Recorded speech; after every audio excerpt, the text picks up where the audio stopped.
Je m'appelle Daniela. Et aujourd'hui, je veux vous raconter mon histoire. Je vis dans une petite ville côtière du sud-ouest de la France appelée Belmarès, non loin de Bordeaux. C'est un endroit calme, avec des rues tranquilles, des cafés chaleureux, et le bruit de l'océan toujours présent, même quand on ne le voit pas. Ici, le temps semble ralentir. Les gens se connaissent, se saluent, prennent le temps de vivre. J'ai 29 ans et je travaille comme réceptionniste dans un petit hôtel près de la plage. Un hôtel simple, familial, où les clients viennent surtout pour se reposer, réfléchir ou fuir un peu leur quotidien. Ma vie était simple. Certains diraient même ennuyeuse. Mais moi, je l'aimais comme ça. J'avais quelques amis proches, un petit appartement avec un balcon qui donnait sur la rue principale, et une routine rassurante. Je me levais tôt, je marchais jusqu'à mon travail, je prenais mon café toujours au même endroit, et le soir, je rentrais chez moi avec le bruit des vagues en fond sonore. Je ne cherchais pas l'amour. Après plusieurs relations difficiles dans le passé, je m'étais fait une promesse. Il vaut mieux être seul que mal accompagné. J'avais appris à me protéger. À ne plus trop espérer. À ne plus trop attendre. Mais parfois, la vie met quelqu'un sur ton chemin au moment où tu t'y attends le moins. Et cette personne s'appelait Michael. Michael est arrivé à l'hôtel pour un voyage professionnel. Il n'était pas comme les autres clients. Il avait quelque chose de différent. Quelque chose de calme. De posé. Il parlait doucement, avec une voix rassurante.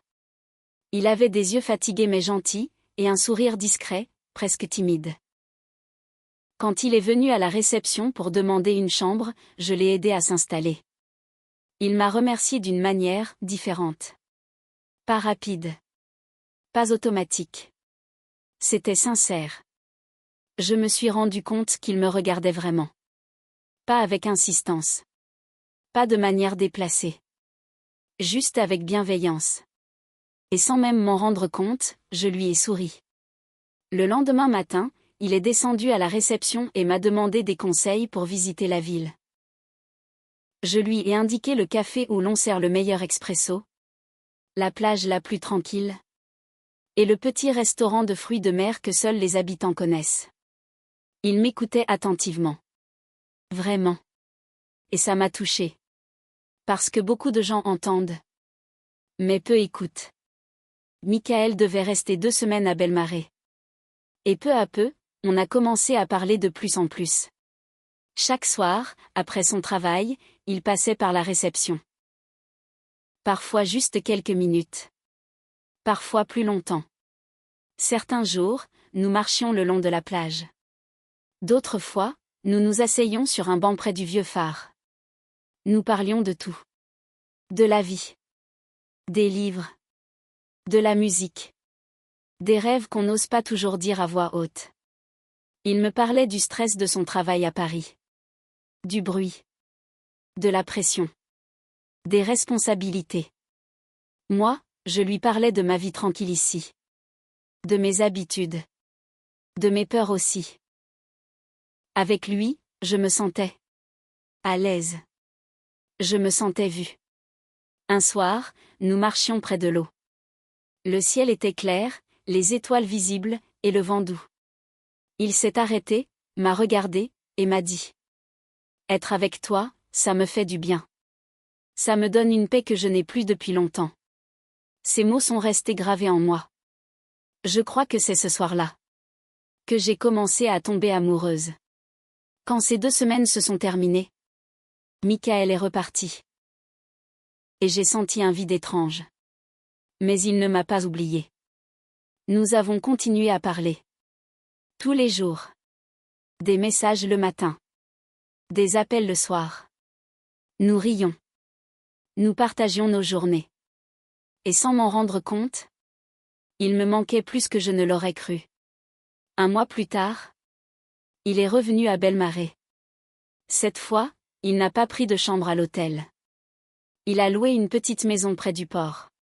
Et m'a proposé de venir chez lui. Nous avons cuisiné ensemble. Écouté de la musique. Dansé dans la cuisine, pieds nus. Tout semblait naturel. Comme si nous nous connaissions depuis longtemps. Je me sentais chanceuse. Mais un soir, quelque chose a changé. Ce soir-là, nous étions assis sur le canapé de la petite maison près du port. Il faisait frais dehors.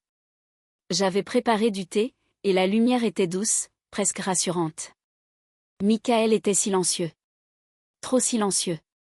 Il ne me regardait pas comme d'habitude. Son sourire avait disparu.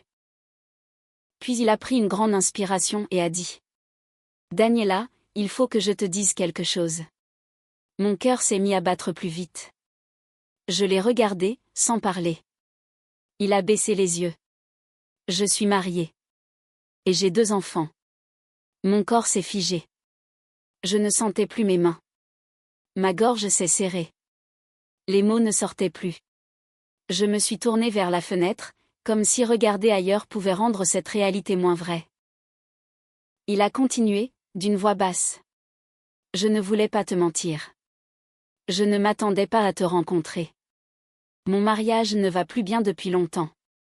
On vit sous le même toit, mais sans amour. Je reste pour les enfants. Il parlait doucement. Presque tristement. Mais moi, je n'entendais plus vraiment. Mes pensées tournaient dans tous les sens. Pourquoi ne me l'avait-il pas dit plus tôt ? Pourquoi maintenant ? Pourquoi moi ? Je me suis levée et je suis sortie dehors. L'air était froid. J'entendais les vagues frapper le rivage. J'avais envie de pleurer, mais aucune larme ne venait. Il m'a suivi. « Je comprendrai si tu ne veux plus jamais me voir ?»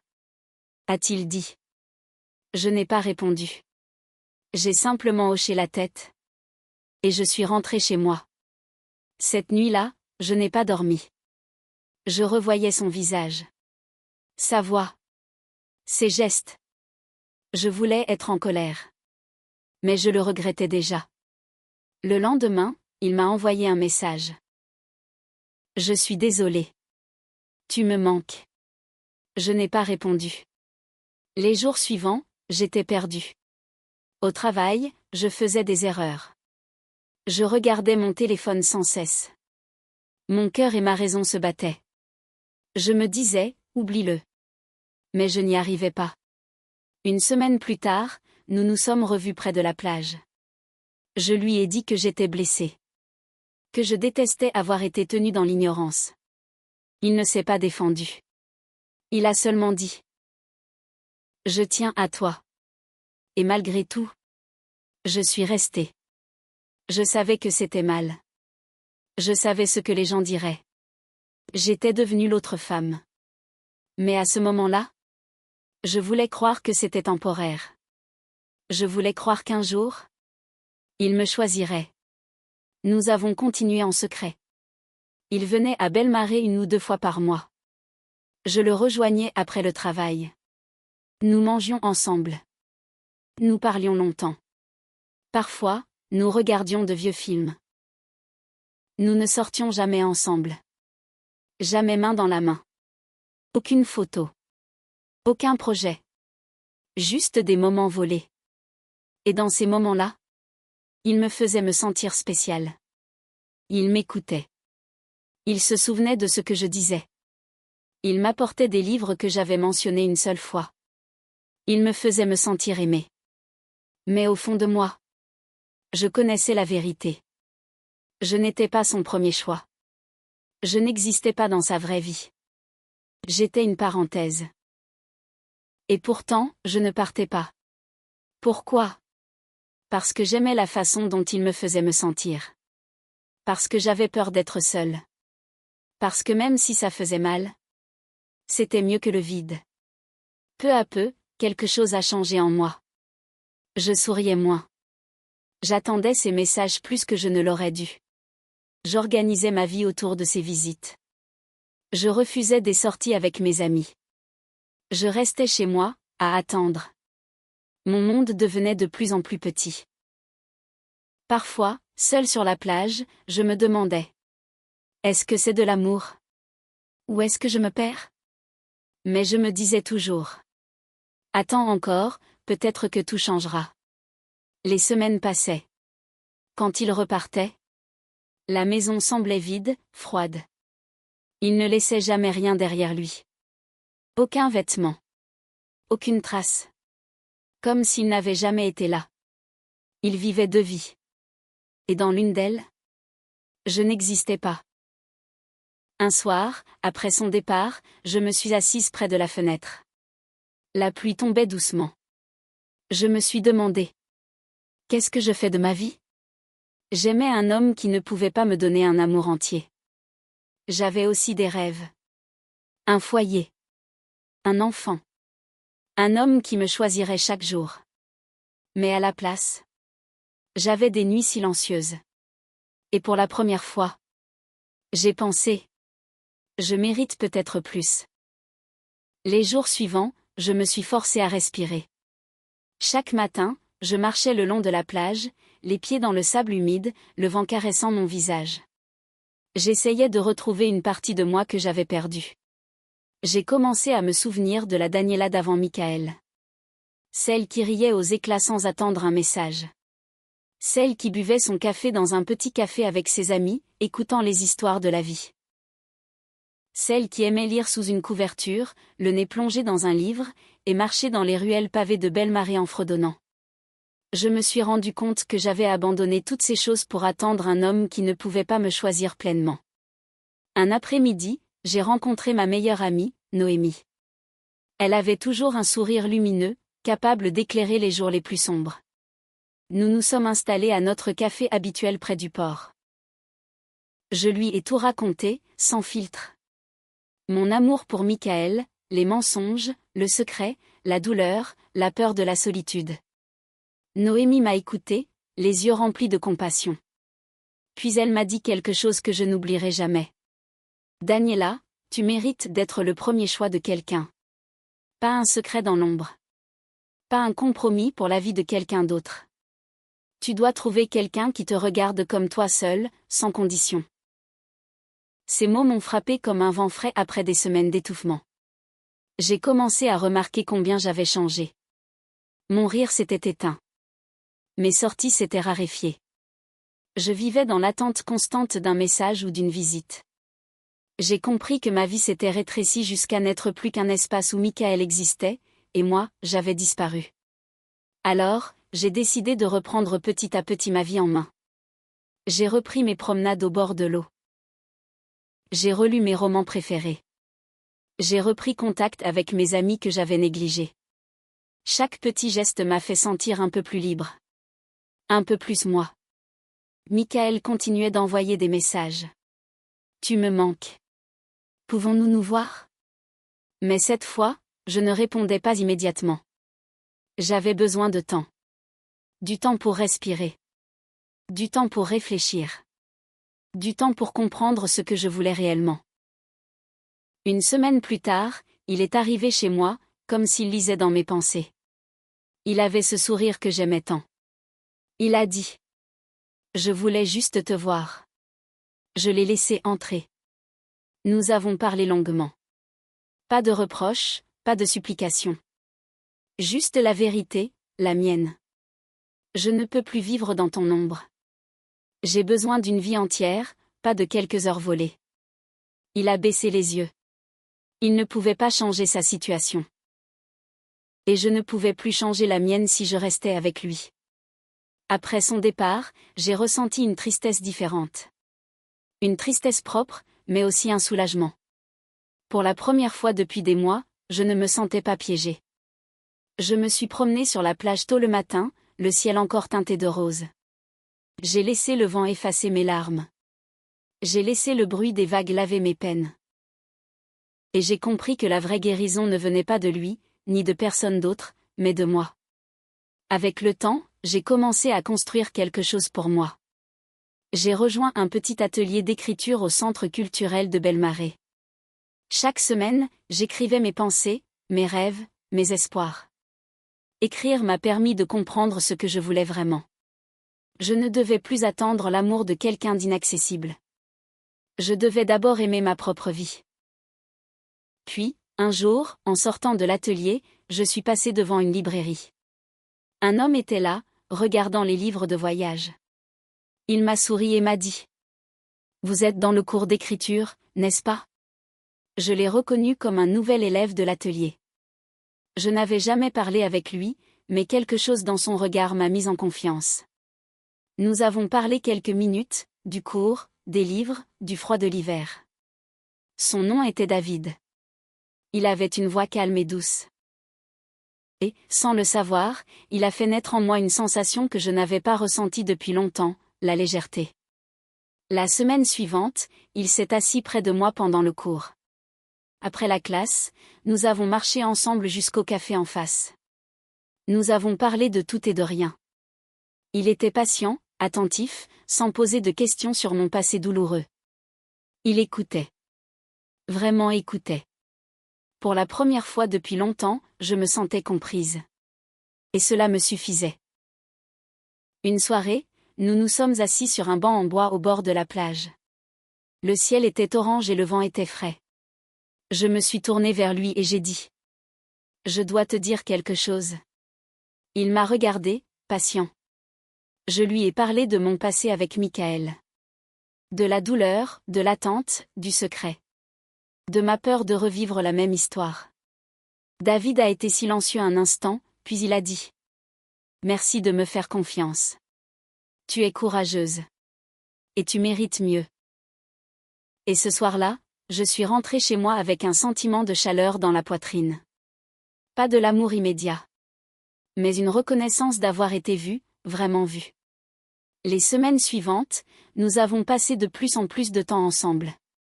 Des promenades, des cafés, des discussions longues sur nos rêves. Il n'a jamais précipité les choses. Il n'a jamais demandé plus que ce que je pouvais donner. Et doucement, j'ai recommencé à sourire. À rire. À me sentir libre.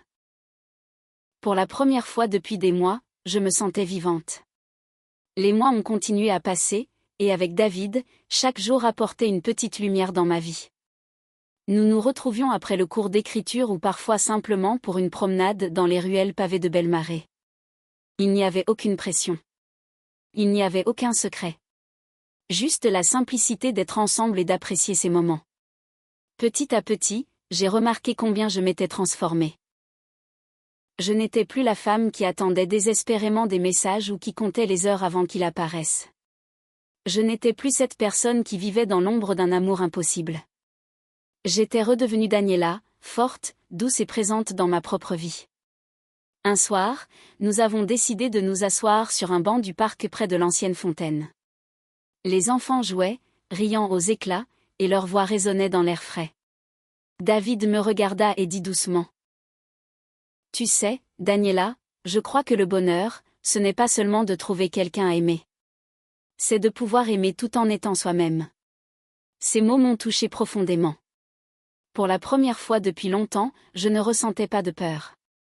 Je ne pensais pas à Michael. Je ne pensais pas à mes erreurs passées. Je vivais simplement le présent. Nous avons commencé à partager davantage de nos vies. David parlait de sa famille à Lyon, de son enfance près du Rhône, des petits détails qui faisaient de lui ce qu'il était. Et moi, je lui racontais mes souvenirs de Belmaré, de la plage, de mon petit appartement où j'avais tant rêvé. Chaque mot échangé renforçait ce lien qui n'était pas basé sur la dépendance ou le besoin, mais sur la confiance et le respect. Avec lui, j'ai redécouvert des plaisirs simples que j'avais oubliés. Nous allions au marché local le samedi matin, choisissant des fruits frais et du pain croustillant. Nous partagions des repas simples à la maison, riant souvent de petites anecdotes de nos vies quotidiennes. David ne voulait pas me changer. Il ne voulait pas réparer ce qui était brisé. Il voulait simplement marcher à mes côtés et partager la vie, telle qu'elle était. Un soir, après une longue journée d'écriture, nous avons pris le ferry jusqu'à l'île voisine. Le ciel était teinté de violet et d'orange, et la mer scintillait sous les derniers rayons du soleil. Nous nous sommes assis sur le pont, silencieux, juste le bruit des vagues autour de nous. Et pour la première fois depuis des années, j'ai senti une paix profonde dans mon cœur. Je n'attendais rien. Je ne m'inquiétais de rien. Je n'étais pas la femme qui s'accrochait à un amour impossible. J'étais simplement heureuse d'être là, avec lui, dans ce moment.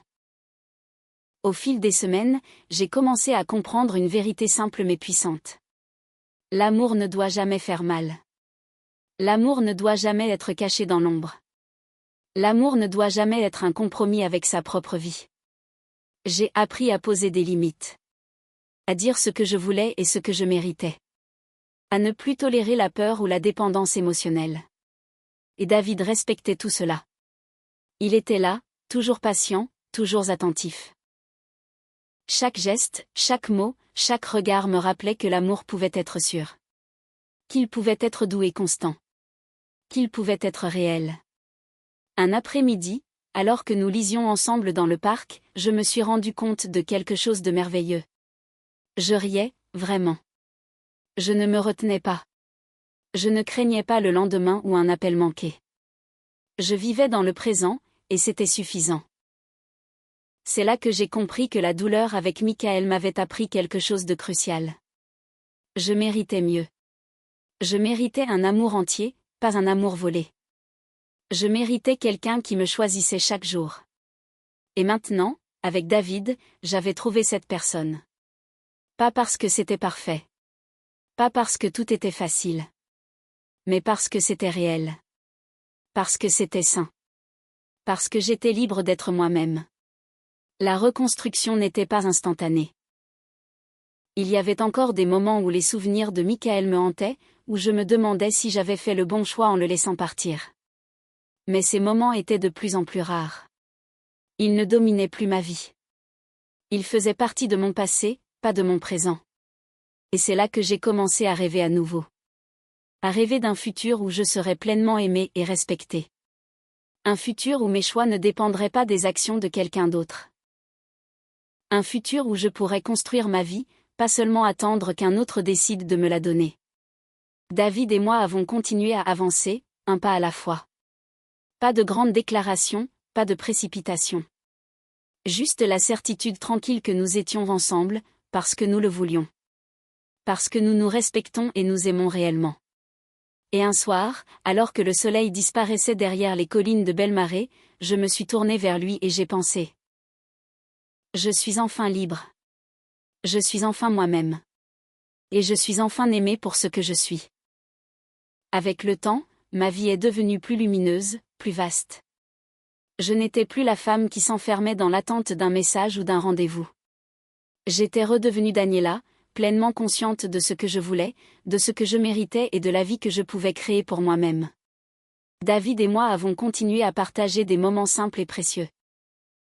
Nous allions souvent au marché de Belmaré, choisissions des légumes et des fruits frais, achetions du pain croustillant, et rentrions ensuite à la maison pour cuisiner ensemble. Nous parlions de nos rêves, de nos souvenirs, de nos projets futurs. Il n'y avait ni pression, ni secret, ni attentes irréalistes. Il n'y avait que le respect, l'attention et l'amour tranquille, mais sincère. Un après-midi, nous avons décidé de visiter le vieux quartier de Lyon, ses ruelles étroites et pavées, ses petites librairies et cafés charmants. Marcher à ses côtés me donnait un sentiment de sécurité et de bonheur que je n'avais jamais ressenti auparavant. Chaque rire partagé, chaque regard, chaque mot doux me rappelait que l'amour n'avait pas besoin de douleur pour exister. Je comprenais enfin que l'amour véritable ne se cache pas dans l'ombre. Il ne se vit pas en secret. Il se célèbre, il se vit pleinement et honnêtement. J'ai aussi repris des activités que j'avais laissées de côté pendant mes années de souffrance. J'ai rejoint un club de lecture, j'ai écrit des histoires dans mon carnet, j'ai même commencé à donner de petites lectures lors de rencontres locales. Chaque mot écrit, chaque histoire partagée était un pas de plus vers ma guérison. Chaque moment passé avec David était un rappel que l'amour pouvait être sûr, constant et bienveillant. Un soir, alors que nous regardions le coucher de soleil depuis la plage de Belmaré, j'ai senti une gratitude profonde. Pour la première fois depuis des années, je n'étais pas en train de courir derrière un amour impossible ou de m'accrocher à des illusions. Je vivais le moment présent. Je respirais. Je souriais sans crainte. David s'est tourné vers moi et a dit : « Daniela, je suis heureux que nous ayons trouvé cette paix ensemble. Nous n'avons pas besoin de grandes promesses. Nous avons juste besoin de nous choisir chaque jour. » Et c'est exactement ce que nous avons fait. Chaque jour était une nouvelle opportunité d'aimer et de respecter l'autre. Pas de secret. Pas de cachotterie. Juste la simplicité d'être ensemble, en confiance et en harmonie. Avec le recul, je réalise combien mon expérience avec Michael a été douloureuse, mais aussi combien elle m'a appris. J'ai appris que l'amour sans respect n'est jamais suffisant. J'ai appris que se sacrifier pour un amour qui ne peut pas être entier n'apporte que la souffrance. J'ai appris que je devais d'abord m'aimer et me respecter avant de pouvoir construire un amour sain avec quelqu'un d'autre. Et maintenant, avec David, j'ai trouvé cette paix. J'ai trouvé un amour qui ne me fait pas douter de ma valeur. Un amour qui marche à mes côtés dans la lumière du jour, pas seulement dans l'ombre. Un amour qui me permet de rire, de rêver et de vivre pleinement. Mon voyage a été long et difficile, mais il m'a mené à un endroit que je n'avais jamais imaginé. J'ai découvert la force de me relever après la douleur, la beauté de me reconstruire et la joie d'aimer sans peur. J'ai appris que laisser partir quelqu'un qui ne peut pas être entièrement à moi n'est pas un échec. C'est un acte de courage. Un acte d'amour-propre. Et aujourd'hui, alors que je me tiens sur la plage, le vent léger caressant mon visage et les vagues dansant devant moi, je sais une chose. Je suis libre. Je suis moi. Et j'ai trouvé un amour qui mérite d'être vécu pleinement. David et moi avançons chaque jour, pas à pas, dans cette nouvelle vie. Il n'y a pas de drame, pas de secret, juste la certitude tranquille que nous nous choisissons chaque jour. Et dans ce choix, je trouve mon bonheur, ma paix et mon épanouissement. Si quelqu'un me demandait aujourd'hui, Daniela, était-ce vraiment nécessaire de passer par toute cette douleur? Je répondrais sans hésiter. Oui. Parce que c'est en traversant la douleur que j'ai appris ma valeur. Et c'est en connaissant ma valeur que j'ai trouvé un amour véritable. Ainsi se termine mon histoire. Une histoire de douleur, de confusion et de perte, mais surtout une histoire de guérison, de découverte de soi et d'un amour sain et vrai.